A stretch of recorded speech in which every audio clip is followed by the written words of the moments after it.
Voy a invitarle a abrir su Biblia en el Evangelio según San Mateo, el capítulo 28. Evangelio según San Mateo, capítulo 28.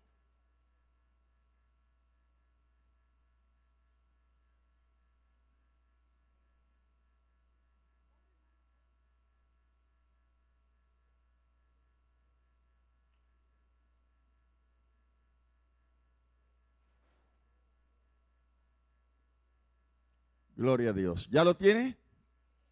Mientras los niños están saliendo, nosotros nos preparamos para leer la palabra del Señor. Y dice la Escritura: pasado el día de reposo, al amanecer del primer día de la semana, vinieron María Magdalena y la otra María a ver el sepulcro.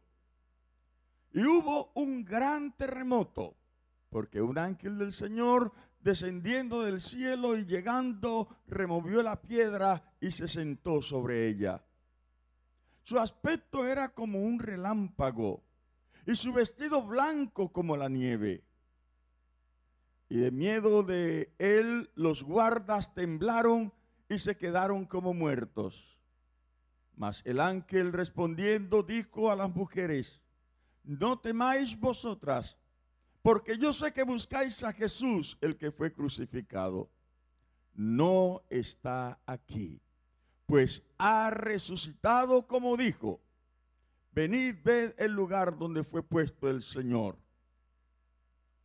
E id pronto y decid a sus discípulos que ha resucitado de los muertos. Y he aquí va delante de vosotros a Galilea. Allí le veréis. He aquí os lo he dicho.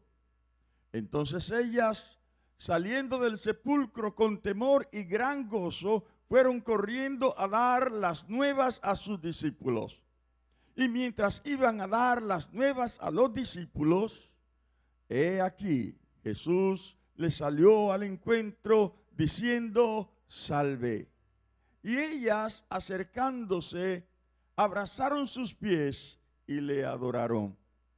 Entonces Jesús les dijo: no temáis, y dad las nuevas a mis hermanos, para que vayan a Galilea y allí me verán. Mientras ellas iban, he aquí unos de la guardia fueron a la ciudad y dieron aviso a los principales sacerdotes de todas las cosas que habían acontecido. Y reunidos con los ancianos y habido consejo, dieron mucho dinero a los soldados, diciendo: decid vosotros, sus discípulos vinieron de noche y lo hurtaron, estando nosotros dormidos. Y si esto lo oyere el gobernador, nosotros le persuadiremos y os pondremos a salvo. Y ellos, tomando el dinero, hicieron como se les había instruido. Este dicho se ha divulgado entre los judíos hasta el día de hoy. Que el Señor nos bendiga a través de su palabra. Quiero pedir al Señor que en esta mañana Él nos lleve a entender el verdadero significado de la resurrección. Porque la resurrección no es un complemento del padecimiento de nuestro Señor Jesucristo. La resurrección tiene una relevancia mayor a la que muchos cristianos realmente le hemos dado. Padre, en el nombre de Jesús, muchas gracias en esta hora por tu amor, tu bondad y tu misericordia. Muchas gracias, Dios, por lo que hasta aquí has hecho en favor nuestro. Ahora, oh Dios, gracias por haberte levantado de entre los muertos. Por ello, en esta hora te ruego que nos hagas entender el verdadero significado de tu resurrección. Para gloria de tu nombre, te lo pedimos, Señor, y te damos muchas gracias. Amén y amén. Hoy, amados hermanos, quiero atreverme a decirle una verdad que a muchos va a sorprender. Pero el día más importante para la cristiandad no fue el día que Jesús nació, ni tampoco fue el día que Él comenzó su ministerio. Es más, tampoco fue el día que Él murió. El día más importante para el pueblo cristiano fue el día de la resurrección. Porque sin la resurrección, Jesús no hubiese pasado de ser un charlatán más. De hecho, muchos charlatanes se levantaron diciendo que eran alguien, pero la muerte fue su final.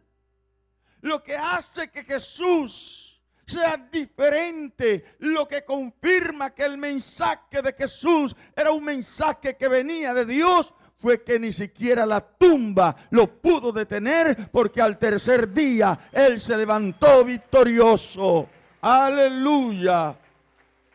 Y Pablo presenta esta verdad en blanco y negro, sin atenuantes, para que no haya la más mínima sombra de duda.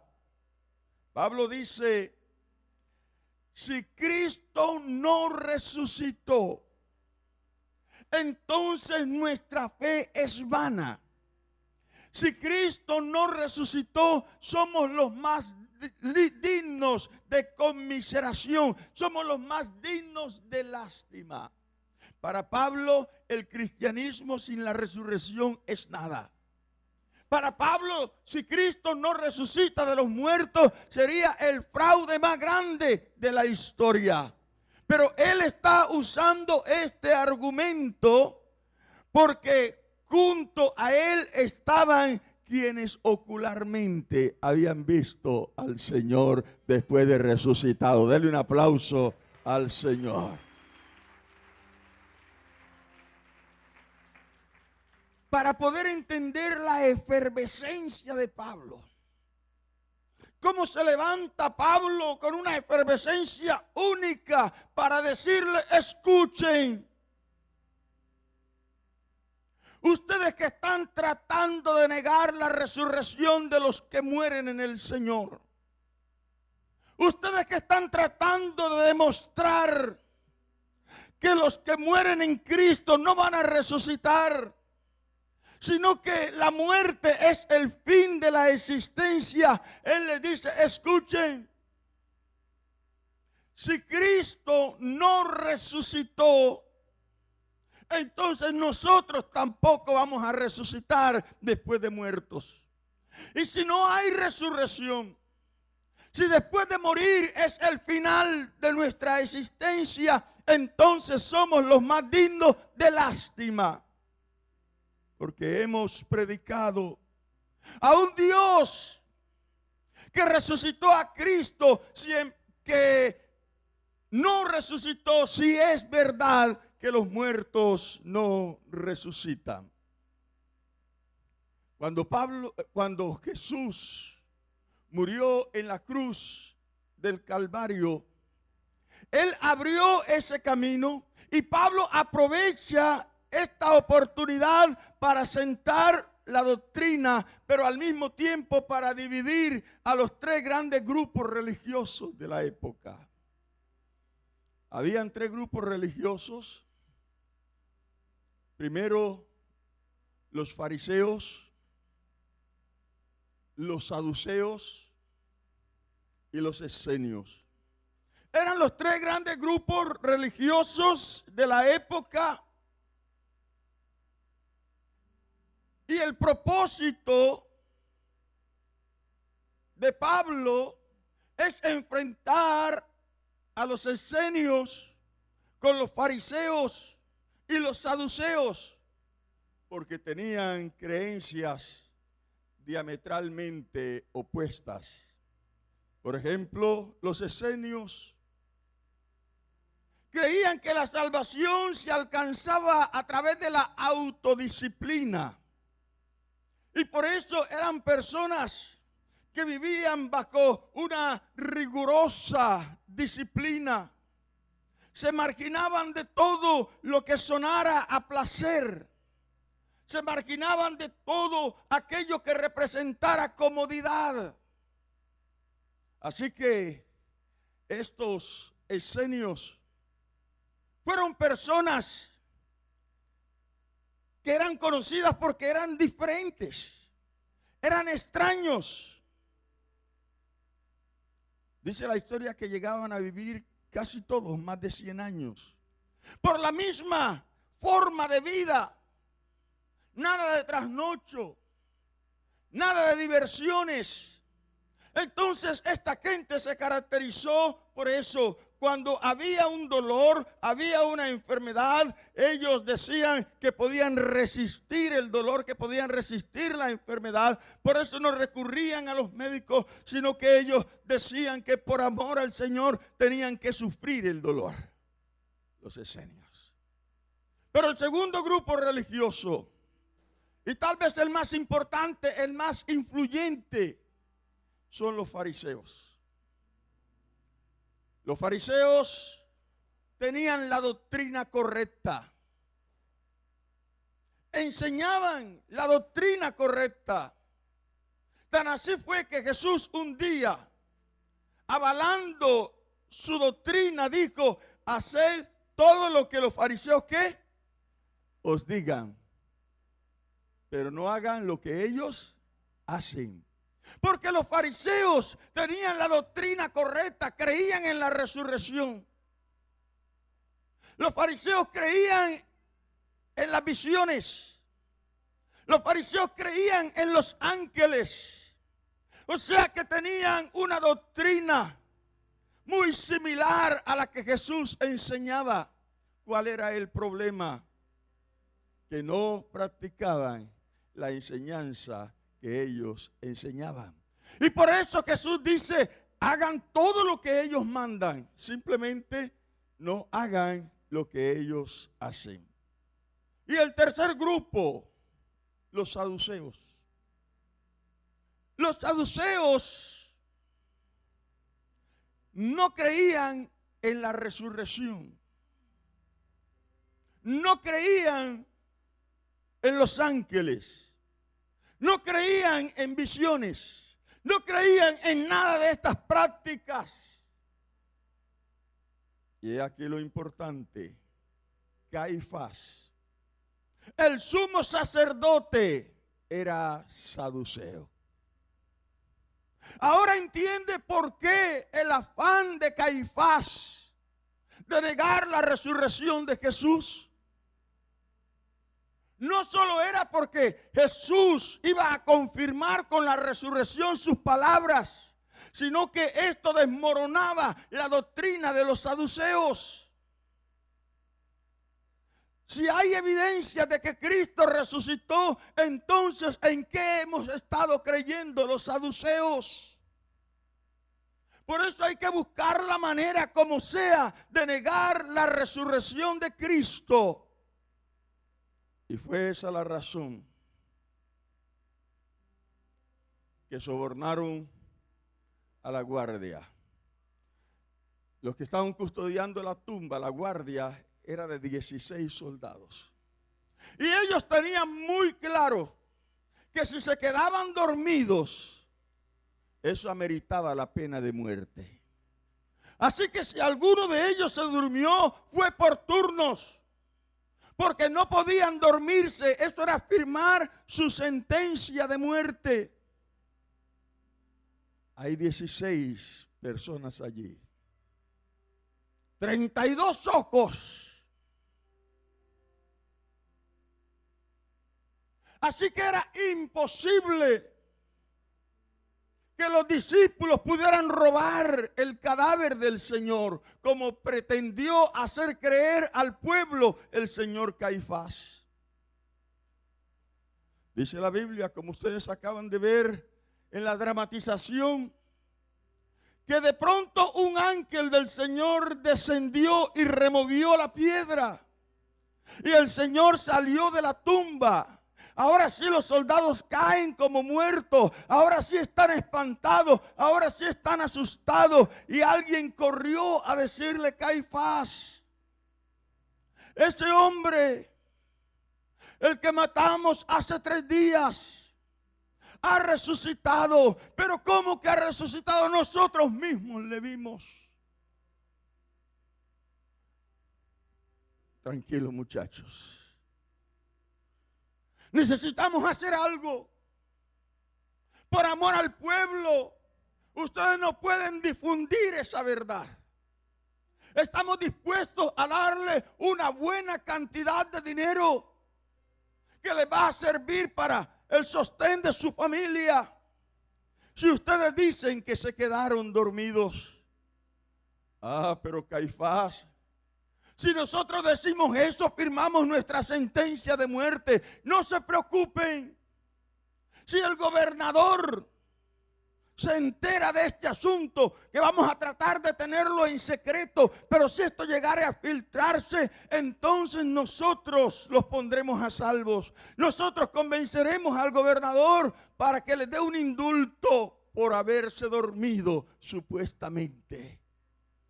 Así que comienza Caifás a hacer una serie de malabares con el propósito de negar la resurrección de Cristo.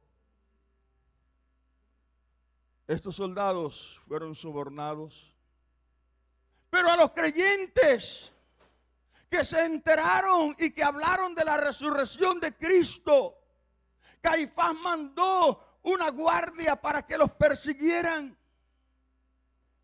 Muchos fueron vilmente asesinados. Porque no se puede dejar que esa verdad corra en el pueblo. No solamente será el fin del sacerdocio, porque la gente entonces entenderá que lo que ese hombre dijo es verdad, sino que nuestra propia religión, los saduceos, quedaremos fuera de lugar, porque decimos que no hay resurrección, pero hay una evidencia muy clara y contundente de que sí hay resurrección. Caifás levantó un grupo de intelectuales. Ustedes tienen que probar por las escrituras que no hay resurrección. Y estos hombres se dedicaron a llevar esa doctrina de la no resurrección y comenzaron a enseñar que no había resurrección de muertos. Pero todos los afanes de Caifás y su equipo fueron infructuosos. De nada sirvió la estratagema que ellos estaban planteando. Y digo, no sirvió de nada, porque hay pruebas indubitables, pruebas irrefutables de que Cristo al tercer día se levantó victorioso de la tumba. ¡Aleluya! Esa verdad no la pudieron esconder, no la pudieron negar. Quiero hablarle de las evidencias de la resurrección de Cristo. La primera evidencia de que Cristo resucitó es la tumba vacía. Los grandes conquistadores, los grandes personajes de la historia tienen una tumba. Pero cuando usted va a donde fue sepultado Jesús, está vacía, bendito sea el Señor. Oh, gloria a Dios. Esta es la evidencia de la tumba vacía. La Biblia dice que cuando las mujeres, María Magdalena y las otras Marías, fueron para embalsamar a Jesús, porque no había sido embalsamado supuestamente, Aunque la Biblia nos dice que José de Arimatea lo había hecho, ellas no sabían. Iban para embalsamar a Jesús como era la costumbre de los judíos. Ellas iban pensando, ¿y ahora quién nos removerá la piedra? Esa piedra no era tan liviana como nos mostraban el viernes los muchachos, que un soldado la cogió y la tiró. Era una piedra bien pesada y había que rodarla. Y las mujeres dicen, ¿quién nos removerá la piedra? No podemos remover la piedra. Pero cuando llegaron, encontraron que Jesús ya había removido la piedra. Denle un aplauso al Señor. Él ya se había adelantado. Permítame hacer un paréntesis aquí. No tengas miedo a esa piedra. No tengas miedo a esa piedra. Jesucristo tiene el poder para removerla por ti. Alabado sea el nombre del Señor. Él tiene el poder y quiere hacerlo en favor nuestro. Cuando ellas llegaron, la piedra está removida y encontraron un resplandor. Y de pronto ven a un ángel. Ellas se asustan, ellas se espantan. Y el ángel les dijo, no os preocupéis, no tengan miedo. Yo sé que buscan a Jesús Nazareno, pues no está aquí. Miren la tumba, no está aquí. Ha resucitado como Él se los había dicho. Alabado sea el nombre del Señor. Él ha resucitado. En ninguna parte de la historia usted va a encontrar, aquí está la tumba de Jesús. No. Ahí está enterrado el Maestro. En ninguna parte del mundo. No hay un lugar, porque es que nuestro Cristo no quedó muerto. Nuestro Cristo se resucitó y fue a la gloria del Padre. Aleluya. Entonces, esta es una evidencia de la resurrección de Cristo. La segunda evidencia, que es más que contundente, son las apariciones que Jesús hizo después de su resurrección. Mire, a ustedes le pueden hablar de toda la teología que quieran y usted puede dudar de eso. Pero de lo que usted no puede dudar es de lo que vio con sus propios ojos. Eso no es. Yo le puedo decir a usted lo que quiera, pero frente a una realidad, frente a algo que usted vio con sus propios ojos, es imposible. Y Jesús se les apareció a ellos. Así que aún los que no creían, ante la aparición de Jesús, tuvieron que admitir que efectivamente Cristo había resucitado de entre los muertos. El apóstol Pablo menciona por lo menos 5 resurrecciones, 5 apariciones que hizo Jesús. 5 apariciones que hizo Jesús. Aunque hubo más apariciones. Durante los primeros años, Jesús siguió apareciéndose a los discípulos, a la multitud. Pero por lo menos inicialmente Pablo habla de 5 apariciones que hizo el Señor. Gente que podía decir, yo lo vi. No, que eso no puede ser. A mí no me importa la teología. A mí no me importa lo que ustedes digan que dicen las Escrituras. A mí lo que me interesa es saber que yo lo vi con estos ojos. Esto es más poderoso que lo que ustedes me puedan enseñar. ¿Me estoy haciendo entender? Ellos podían hablar de la teología, ellos podían decir, no, según las Escrituras no puede haber resurrección, pero ante esta evidencia, yo lo vi. Toda palabra se cae. Toda palabra se cae. Entonces, esta gente que vio al Señor resucitado son la prueba más fuerte que jamás los saduceos ni los fariseos pudieron refutar. La tercera evidencia, la actitud de los apóstoles. Mire,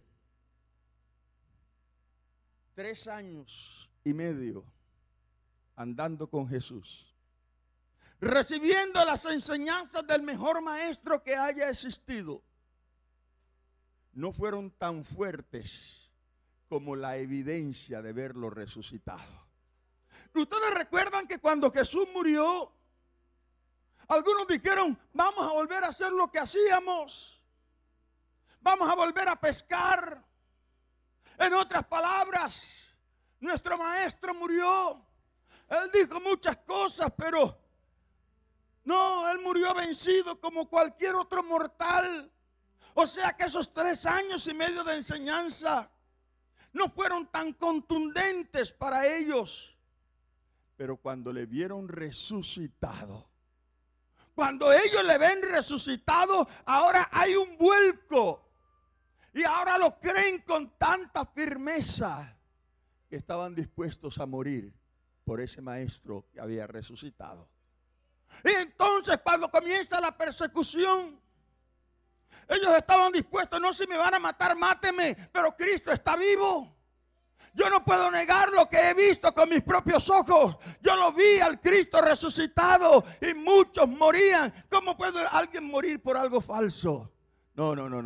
La evidencia era tan clara, era tan fuerte, era tan contundente que ellos estaban dispuestos a dar su vida por el Señor. Sea bendito el nombre de Dios.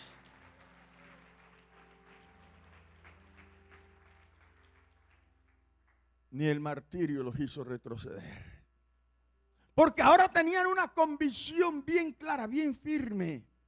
Lo que dijo Jesús era verdad. Él dijo que había un cielo. Entonces eso es verdad. Lo afirma su resurrección de entre los muertos. Él dijo que había un infierno. Eso tiene que ser verdad, porque lo afirma su resurrección.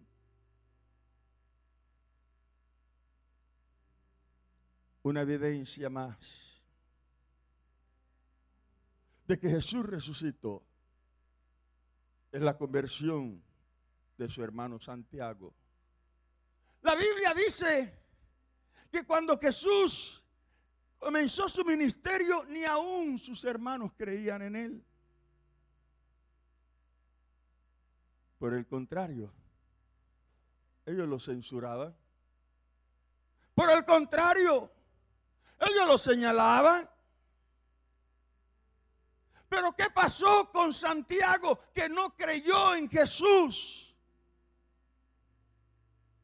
En una de estas apariciones, Jesús se le presenta y Santiago hace un giro. Creyó al Señor y creyó con tanto fervor y tanta dedicación que en poco tiempo se convirtió en el líder de la iglesia cristiana en Jerusalén. ¿Qué lo hizo cambiar? Ni siquiera los milagros que supo que Jesús hizo en medio de la multitud. Ni siquiera el mensaje, ni siquiera la vida de Jesús. Pero frente a la resurrección, Santiago tiene que reconocer: Jesucristo verdaderamente era el Hijo de Dios. El poder de la resurrección. Pablo, un perseguidor de la iglesia, él consintió en la muerte de Esteban. ¿Cuál era el pecado de Esteban? Decir que Cristo estaba vivo. Esteban fue apedreado. Y las piedras están cayendo sobre Esteban. Y lo que él hace es levantar su mirada al cielo. Y ahí tiene de nuevo una revelación del Señor. Y él dice: veo al Señor sentado a la diestra del Padre. Aleluya. No se quedó en la tumba. Él está a la diestra del Padre. lo lapidaron. ¿Y sabe quién estaba dirigiendo la turba? Pablo, Saulo de Tarso. Pero cuando este hombre vio esto y que el pueblo estaba aplaudiendo, ¡qué bueno! Así se tiene que hacer con esos impostores. Él se motivó y fue más allá de donde le correspondía ir. Pero hay que acabar con ellos. Pero en el camino el Señor se le apareció. Cuando el Señor se le aparece a alguien, es para cambiar su historia. El Señor se le apareció y le dijo: Saulo, Saulo, ¿por qué me persigues? ¿Por qué persigues a mis pequeñitos? ¿Por qué persigues la verdad? Y Saulo cayó, quedó ciego, no podía ver. ¿Quién eres, Señor? Yo soy Jesús, a quien tú persigues. Ese Paulo o Saulo de Tarso en aquel entonces, frente a la aparición del Cristo resucitado, dio también un giro y pasó de perseguidor a ser perseguido.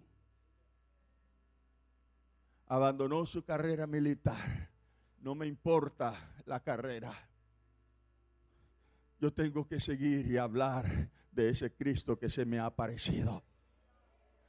Tenía posición social. No me importa mi posición social. Yo tengo que hablar de ese Cristo que se me apareció.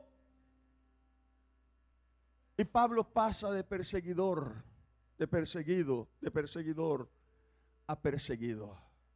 Sufrió lo indecible. Porque si hay alguien que sufrió por el testimonio de Jesús, fue Pablo. Pero ¿qué le daba esa fuerza? ¿Qué le daba ese coraje para seguirlo haciendo? ¿Sabe qué? El poder de haber visto al Cristo resucitado. Dele fuerte aplauso al Señor. Aleluya.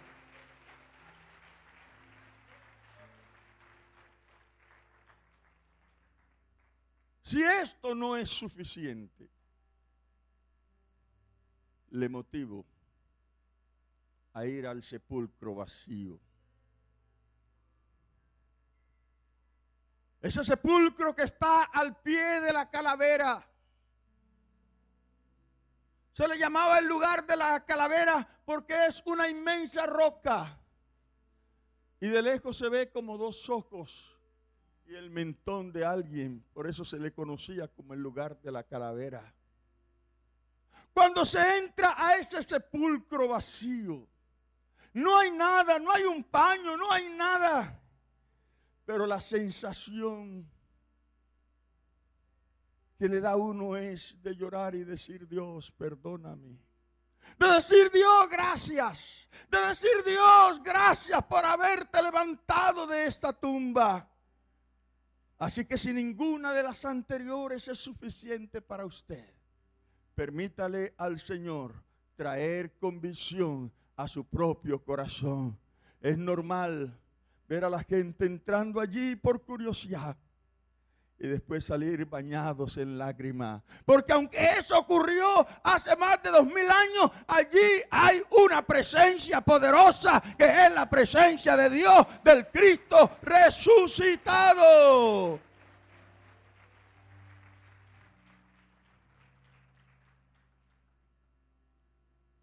Ahora Pablo, cuando está hablando de la resurrección,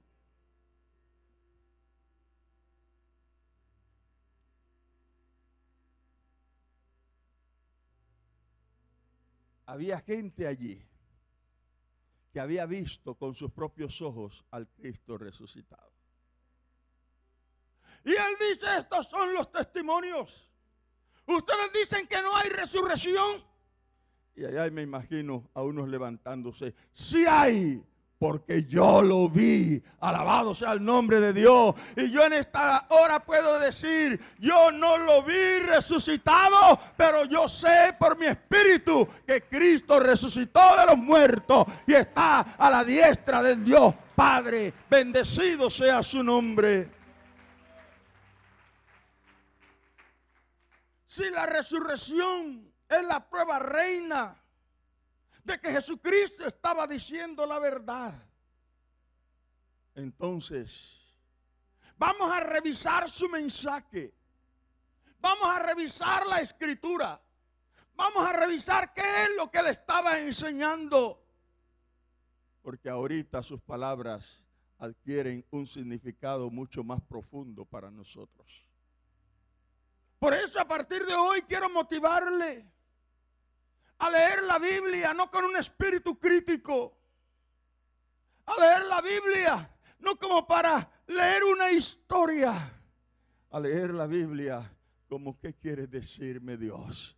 Porque hoy he entendido que tu palabra es verdad. Tu palabra es la verdad y debo mirarla como tal para que ella surta el efecto en mi vida. Él dijo que había un cielo que ganar y un infierno que evitar. Él dijo, en la casa de mi padre muchas moradas hay. Si así no fuera, yo os lo hubiera dicho. Voy pues a preparar lugar para vosotros. Y si me fuere y os preparare lugar, vendré otra vez, para que donde yo estoy, vosotros también estéis. El cielo no es una invención humana.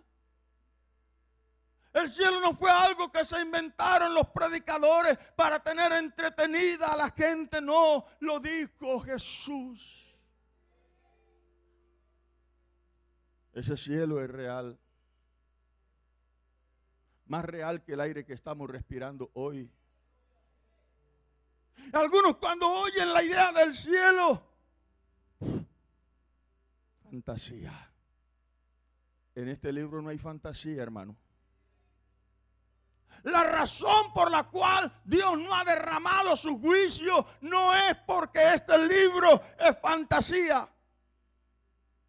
La Biblia enseña que es que Dios ha tenido tanto amor para con nosotros, que no quiere que ninguno se pierda, sino que todos procedamos al arrepentimiento. El que la palabra no se haya cumplido en su totalidad es por amor a ti, a ti, a ti, a ti, a mí, a quienes el Señor está esperando que nos rindamos completamente a Él.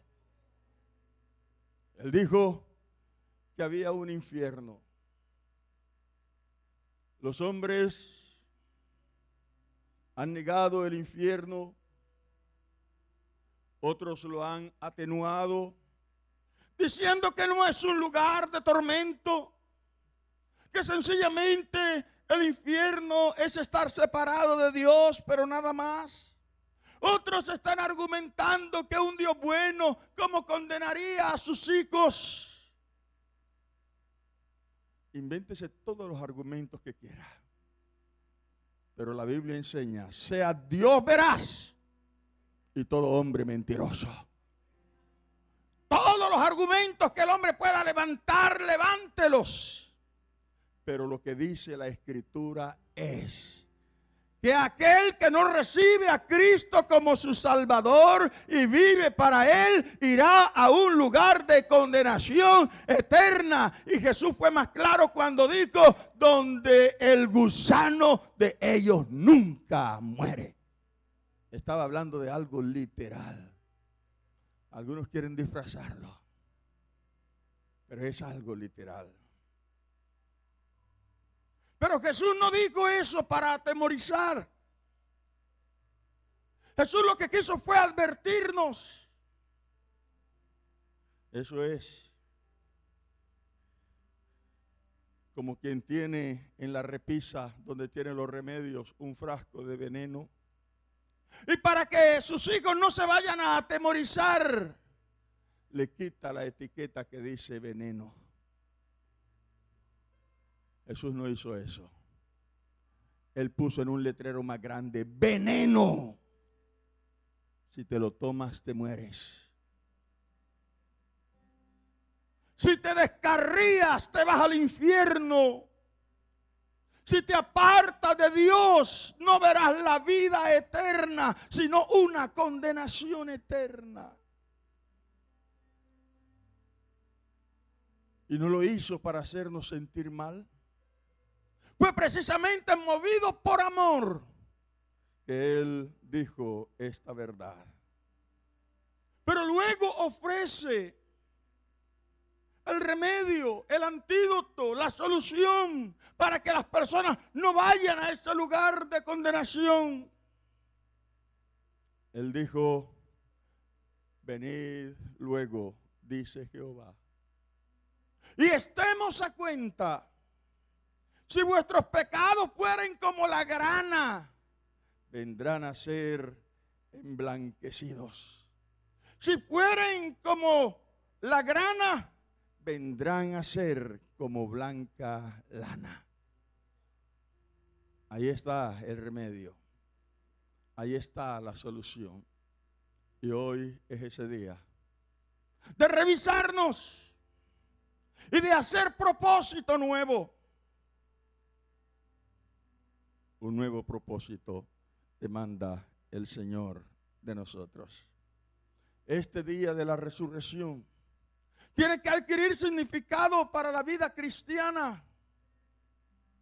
Para los cristianos de la iglesia primitiva fue tan especial ese día de la resurrección que a partir de ese día ellos dejaron de reunirse los sábados y comenzaron a reunirse el domingo.